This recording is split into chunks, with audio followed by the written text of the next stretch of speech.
So hello guys, welcome to UGC Net GRF Crash Course channel. So here I am with another video. So this video is related to the MCQs of teaching aptitude of paper 1. So ये 30 MCQs की test series है. तो इसमें आपको 30 MCQs मिलेंगे. अगर ये video आपको थोड़ी भी हेल्पफुल लगती है तो प्लीज़ मेरी वीडियो को लाइक कीजिए, शेयर कीजिए फ्रेंड्स के साथ. कमेंट बॉक्स में अपनी क्वेरीज़ लिखिए और आज कमेंट बॉक्स में आप ये भी ज़रूर लिखिएगा कि आपके कितने क्वेश्चंस सही हुए हैं, आउट ऑफ कितने क्वेश्चंस आपके ठीक हुए हैं. और अगर कोई भी प्रॉब्लम है तो आप कमेंट बॉक्स में लिख सकते हैं.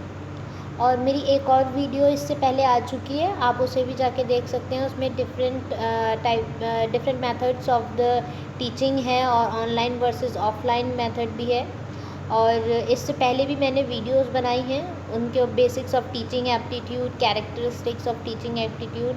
तो आप उनको भी जाके विज़िट कर सकते हैं आप मेरे चैनल पे. तो उनको देखिए और लाइक कीजिए और मेरे चैनल को सब्सक्राइब कीजिए और नोटिफिकेशन बेल को प्रेस कीजिए ताकि आप आने वाली वीडियोस के लिए अपडेट हो सकें. So let's begin with the video. So today's is MCQs of teaching aptitude. ये टीचिंग एप्टीट्यूड की सीरीज़ है MCQs की. So the first question is what are the characteristics of continuous and comprehensive evaluation. So it increased the workload on students by taking multiple tests. It replaced marks with the grades. It evaluates every aspect of students. It helps in reducing examination phobia. So what is the right answer? So the right answer is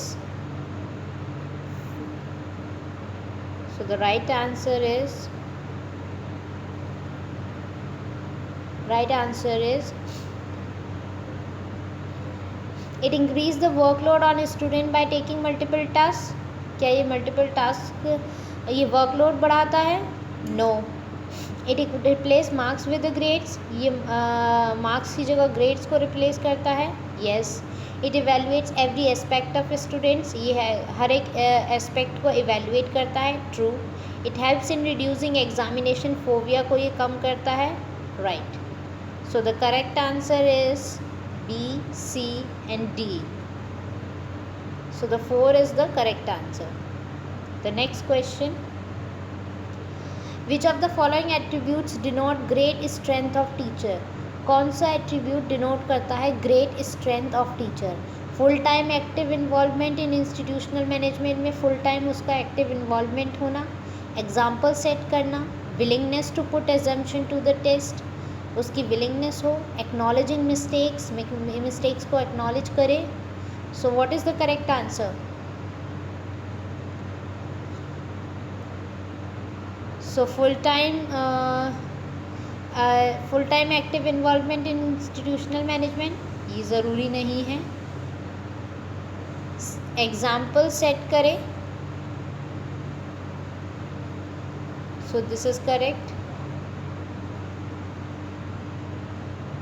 Willingness to put assumption to the test, this is right.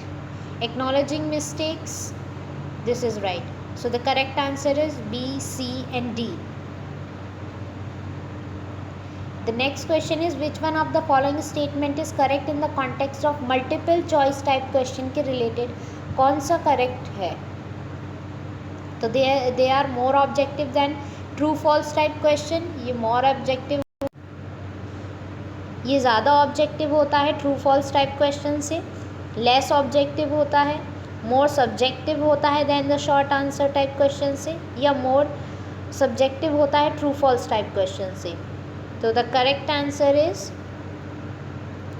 They are the more objective than the true false type questions.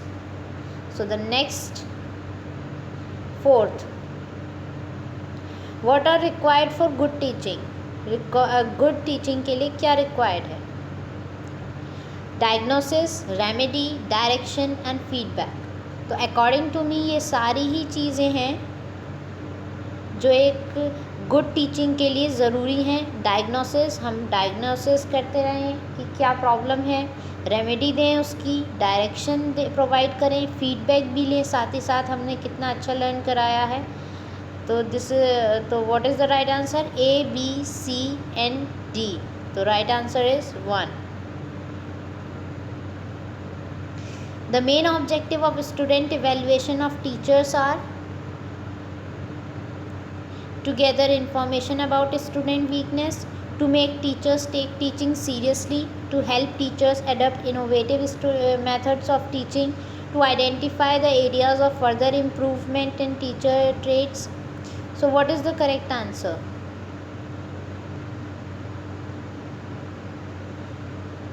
To gather information about student weakness, क्या student की weakness के बारे में information gather करनी चाहिए? No. To make teacher take teaching seriously लेनी चाहिए? Yes. To help teachers adopt innovative methods, उसको अडॉप्ट करनी चाहिए टीचिंग के? Yes. To identify the areas of further improvement, क्या इम्प्रूवमेंट करना है उसे अपने टीचिंग ट्रेड्स में, तो वो करना चाहिए? Yes. So the correct answer is B, C and D. So the correct answer is 2. Next one, identify the improvement. Identify the important element a teacher has to take cognizance of while addressing students in a classroom. तो avoidance of proximity, क्या proximity को avoid करें? Voice modulation, repetitive pause या fix posture? So what is the correct answer?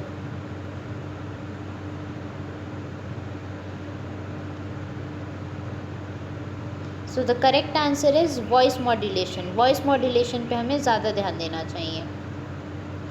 The next one is as a teacher select the best option to ensure your effective presence in the classroom.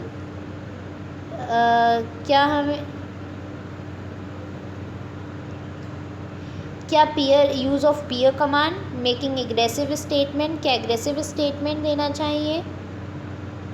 क्या adoption of well establish posture adopt करना चाहिए? Being authoritarian रहना चाहिए? So what is the correct answer? So according to me the correct answer is adoption of well establish posture, क्योंकि आप peer command use करो ऐसा ज़रूरी नहीं है. मेकिंग एग्रेसिव स्टेटमेंट, अगर आप एग्रेसिव स्टेटमेंट दिखाओगे तो बच्चा डर जाएगा और वो आपसे कुछ नहीं पूछेगा. अथॉरिटेरियन अगर दिखाओगे तो भी बच्चा ज़्यादा लर्निंग नहीं करेगा. सो the correct answer is 3rd. Next one, which set of learner characteristics may be considered helpful in designing effective teaching learning system? Select the correct alternative from the codes given below. Prior experience of learner in respect of the subject, interpersonal relationship of learners, family, friends, ability of the learners in respect of subject, students की language background, students of interest of students in the following, the prescribed dress code, या motivational orientation of students. So what is the correct answer? So अगर हम बात करें इसमें बात करें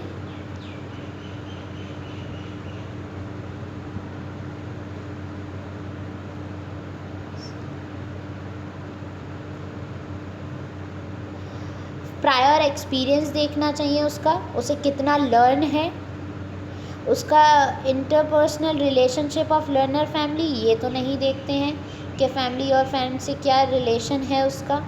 ability of learner in respect of subject, उसकी ability क्या है लर्नर की सब्जेक्ट के रेस्पेक्ट में, ये देखना चाहिए. स्टूडेंट का लैंग्वेज बैकग्राउंड देखना चाहिए.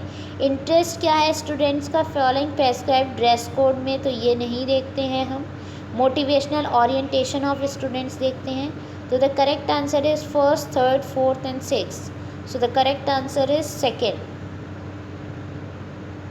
The next question, the use of teaching aids is justify on the grounds of use करना टीचिंग एड्स को किस चीज़ का जस्टिफाई करता है? अट्रैक्ट करता है स्टूडेंट्स के अटेंशन को, मिनिमाइज़ करता है डिसिप्लिन प्रॉब्लम्स को in the classroom, optimise learning outcomes of students, या effective engagement of students in learning task.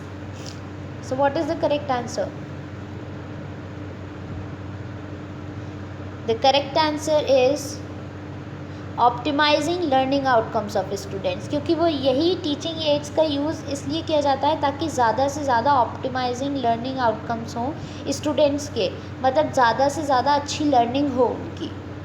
Okay, so the next question is select the alternative which consist of positive factor contributing to effectiveness of teaching. Teacher knowledge of subject, teacher की knowledge subject से related, teacher के socio economic background, communication skill of the teacher, teacher ability to please the student, teacher का personal contact क्या है students के साथ, या teacher का कॉम्पिटेंस क्या है in managing and monitoring the classroom, वो कैसे मॉनिटर करता है और मैनेज करता है क्लासरूम को. सो what is the right answer, क्या उसके कैरेक्टरिस्टिक्स हैं. तो हम उसके कैरेक्टरिस्टिक्स होंगे, क्या उसकी नॉलेज क्या है सब्जेक्ट से रिलेटेड, उसका सोशियो इकोनॉमिक बैकग्राउंड हम नहीं देखेंगे, कम्युनिकेशन स्किल क्या है टीचर की ये हम देखेंगे, टीचर की एबिलिटी क्या है प्लीज़ करने की स्टूडेंट को, तो ये हम नहीं देखेंगे कि वो प्लीज़ थोड़ी ना करेगा बच्चे को कि हाँ कि तुम प्लीज़ पढ़ लो, वो चीज़ थोड़ी ना करेगा वो. टीचर का पर्सनल कांटेक्ट भी हम नहीं देखेंगे, टीचर का कॉम्पिटेंस क्या है, वो मैनेज कैसे करता है क्लास को. सो the correct answer is A, C and F. The 4 answer is correct. Next one 11th. Which of the following set of statement represent acceptable proposition in respect of teaching learning relationship? Choose the correct code to indicate your answer. When student fail in test, if a teacher who fail, अगर student fail हो जाता है इसका मतलब teacher भी fail हो गया. Every teaching must aim at ensuring learning, हर एक टीचिंग का एम यही होता है कि लर्निंग हो. Teacher there can be teaching without learning taking place, teaching के बिना भी लर्निंग हो सकती है. There can be teaching without learning taking place. There can be no learning without teaching, बिना टीचिंग के लर्निंग नहीं हो सकती. A teacher teach but learn also, teacher teach भी करता है सीखता भी है साथ में. रियल लर्निंग इम्प्लाई करती है रोड लर्निंग को. सो what is the correct answer. So according to me, the correct answer is when the student fail in test, it is the teacher who fail. Teacher भी साथ में fail होता है क्योंकि हो सकता है उसकी कुछ ऐसी जो उसने स्ट्रैटेजीज अपनाई हैं वो ठीक नहीं थी. Every teaching must aim at ensuring learning, हर एक टीचिंग का एम यही होता है कि वो इंश्योर करे कि लर्निंग हो रही है या नहीं. Yes. There can be teaching without learning taking place, क्या बिना टीचिंग के लर्निंग हो सकती है. येस ऑफकोर्स हो सकती है, तो ये करेक्ट रॉन्ग है. There can be no learning, there can be teaching without learning कि बिना लर्निंग के टीचिंग हो, बिना टीचिंग के लर्निंग हो सकती है, तो दिस इज़ करेक्ट. बिना टीचिंग के भी लर्निंग हो सकती है. और there can be no learning without teaching, बिना टीचिंग के लर्निंग हो सकती है, नहीं ये गलत है. हम आसपास की चीज़ों से भी बहुत कुछ सीखते हैं, तो वो हमें टीच थोड़ी ना करते हैं. A teacher teach but also learn भी करता है टीचर साथ ही साथ.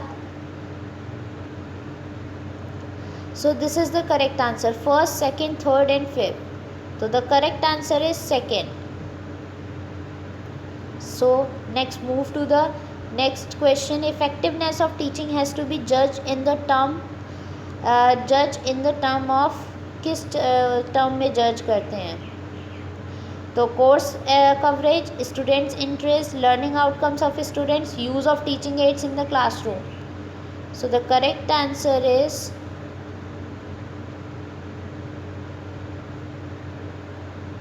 लर्निंग आउटकम्स ऑफ स्टूडेंट्स, कि कितना आउटकम निकल के आ रहा है लर्निंग का स्टूडेंट्स के अंदर. द नेक्स्ट क्वेश्चन इज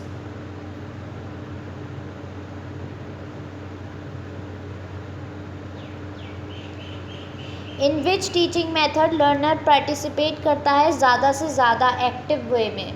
तो डिस्कशन मेथड है या बज सेशन है या ब्रेन स्टॉर्मिंग है या फिर प्रोजेक्ट मेथड है? तो सबसे ज़्यादा वो एक्टिवली रोल प्ले करता है प्रोजेक्ट मेथड में. सो the correct answer is 4. The next question 14th.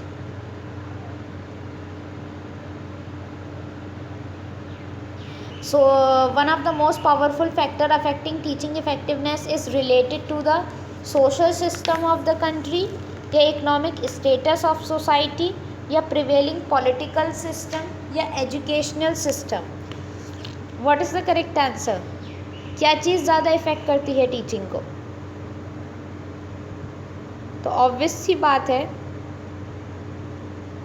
जो सबसे ज़्यादा इफेक्ट करेगी वो हमारा एजुकेशनल सिस्टम इफेक्ट करेगा. तो correct answer is 4.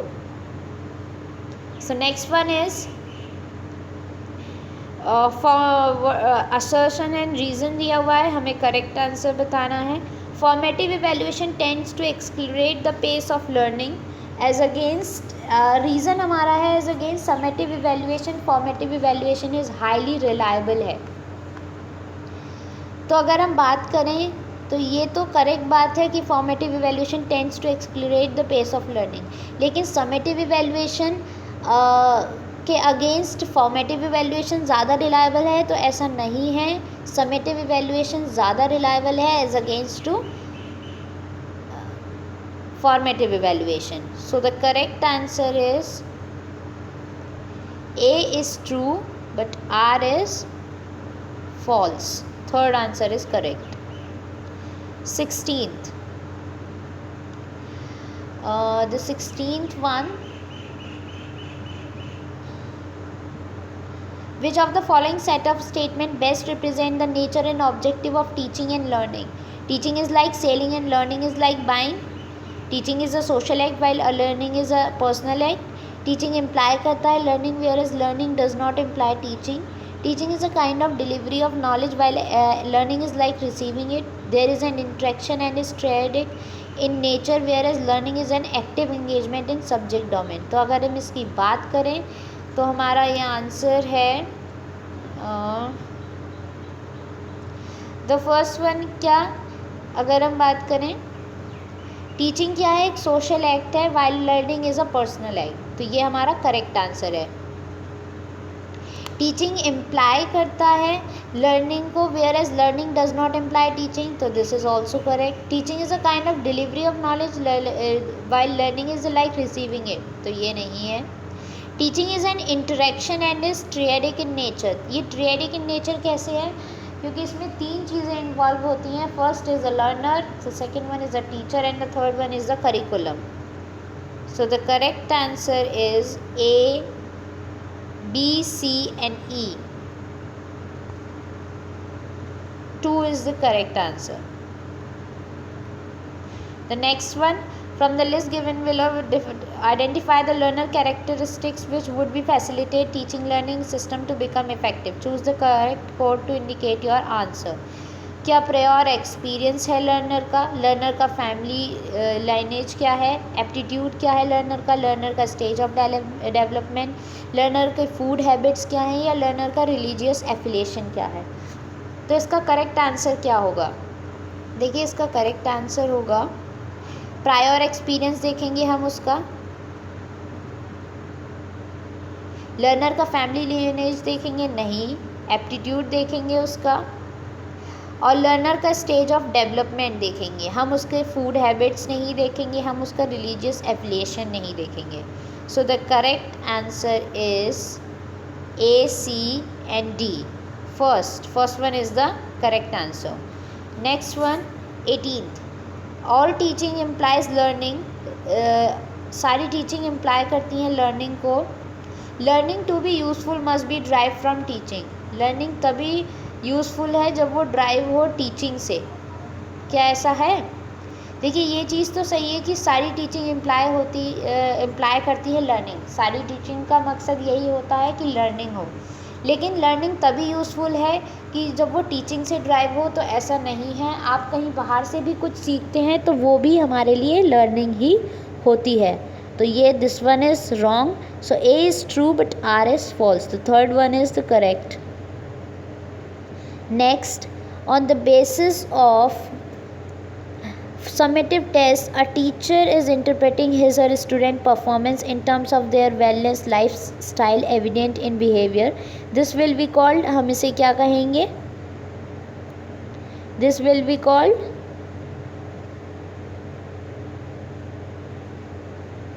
what is the correct answer? This will be called criterion reference testing. Okay, so the next question is, which one of the following is a key behaviour in effective teaching? क्या key behaviour है effective teaching में? Using students ideas and contribution, structuring, instructional variety या questioning? So the correct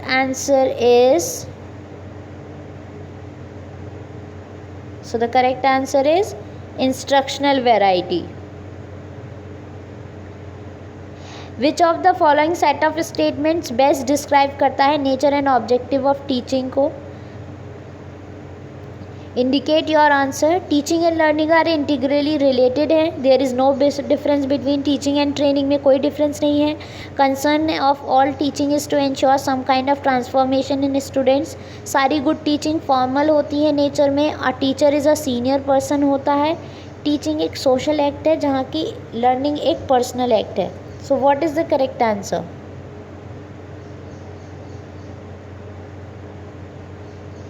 So the correct answer is teaching and learning are integrally related होती हैं. Difference नहीं है कुछ teaching और ट्रेनिंग में, ये गलत बात है. Concern of all teaching is to ensure some kind of transformation. सारी टीचिंग का मकसद यही होता है कि कुछ ट्रांसफॉर्मेशन हो स्टूडेंट में.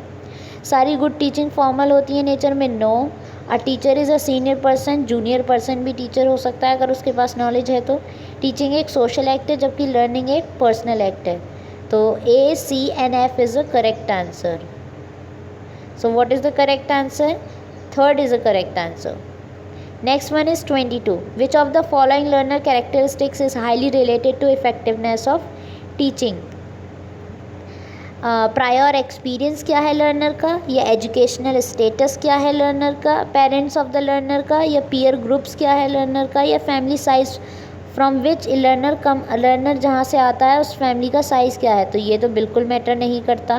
पीयर ग्रुप भी मैटर नहीं करता. एजुकेशनल स्टेटस भी पेरेंट्स का मैटर नहीं करता. क्या मैटर करता है? Prior experience. So the next one is 23. In the two sets, ये 2 सेट्स हैं, इसमें मैचिंग करनी है आपको, इसमें बताना है what is the correct option. Correct option क्या है? सो व्हाट इज़ लेक्चरिंग? तो लेक्चरिंग मतलब कंटेंट डिलीवरी. अगर हम वैसे देखें तो लेक्चरिंग इनमें से क्या है? कंटेंट डिलीवरी करना इन लिक्विड उसमें डिस्कशन इन ग्रुप्स में डिस्कशन करना मतलब क्या है? ब्रेन स्टॉर्मिंग मतलब production of large number of ideas.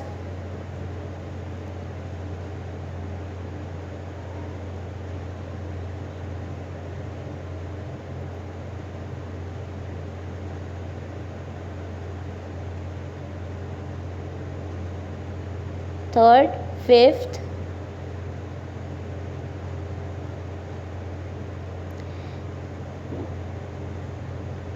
या लेक्चरिंग का मतलब है कंटेंट डिलीवरी करना. डिस्कशन का मतलब है, डिस्कशन करना मीन्स थीम बेस्ड इंटरेक्शन करना. ब्रेन स्टॉर्मिंग मीन्स प्रोड्यूस करना large number of ideas.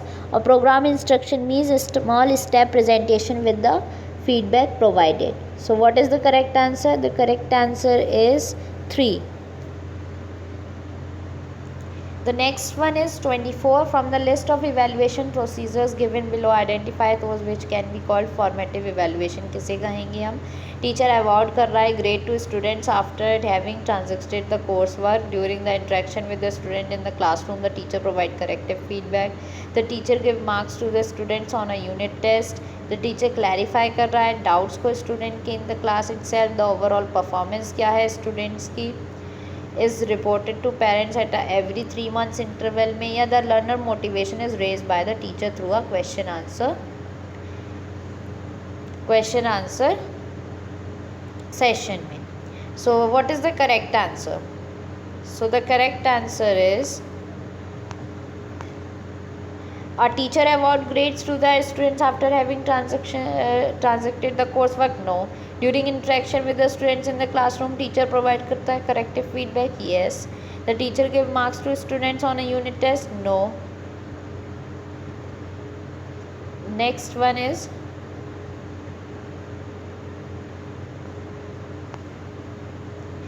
the teacher clarify करता है doubts of students की in the class itself खुद से. Yes. E. Overall performance of students is reported to parents at every 3 months interval. No, ये नहीं आता. The learner motivation is raised by the teacher through a question answer session. तो this is the correct. तो work क्या था, ऊपर हमारा एक B था, यहाँ नीचे D और F, यानी 4 is the correct answer.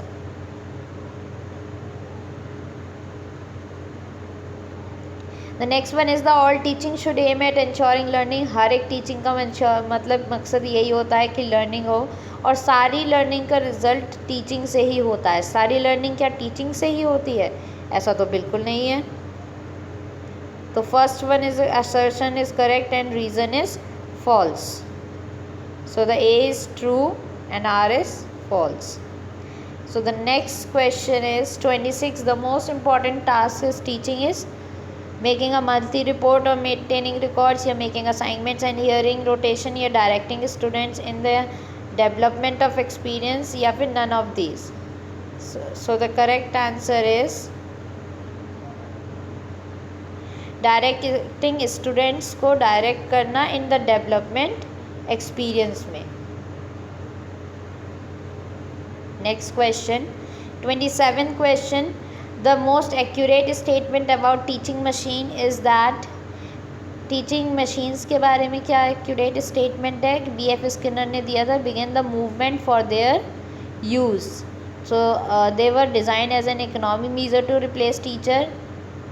They are not an efficient teacher in reinforcing response. Yeah, they can be used for all learning programs. So the correct answer is BF Skinner begin the movement for their use. Begin करते हैं movement खुद के use के लिए. The Dalton scheme of education is useful for which one of the following? किस चीज़ के लिए यूज़फुल है? इन्फेंट्स के लिए, लिटिल चिल्ड्रन के लिए, ओल्डर चिल्ड्रन के लिए, या सब के लिए? तो this is useful for older children. तो correct answer is 3. 29. Why should a student not be punish severely? So he may quarrel with the teacher, he may leave the school and join another, his parents may quarrel with the teacher, yeah, the student may develop a negative attitude towards his studies, teacher and schools. So the correct answer is 4, क्योंकि वो negative एक attitude बना लेगा. So the next question is, and the last but not the least, the term least restrictive environment refer to the education of the handicap, gifted, या early childhood, youngsters, या retarded. So the correct answer is handicapped. So thank you guys for today. Thank you guys.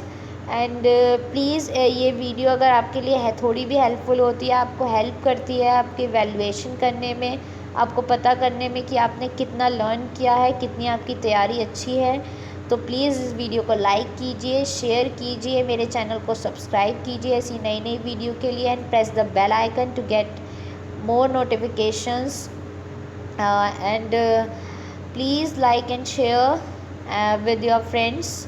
और मैंने और भी videos upload किए हैं मेरे channel पे, उनको भी जाके विज़िट कीजिए. आप मेरे चैनल पे विज़िट कीजिए, आपको और भी वीडियोस मिलेंगी बेसिक्स ऑफ टीचिंग एप्टीट्यूड की, characteristics of teaching aptitude, various methods of teaching, and online versus offline methods. And आगे भी मैं ऐसी वीडियोस लेके आती रहूँगी, टेस्ट सीरीज़ की भी और पेपर 2 कॉमर्स की भी लेके आऊँगी मैं.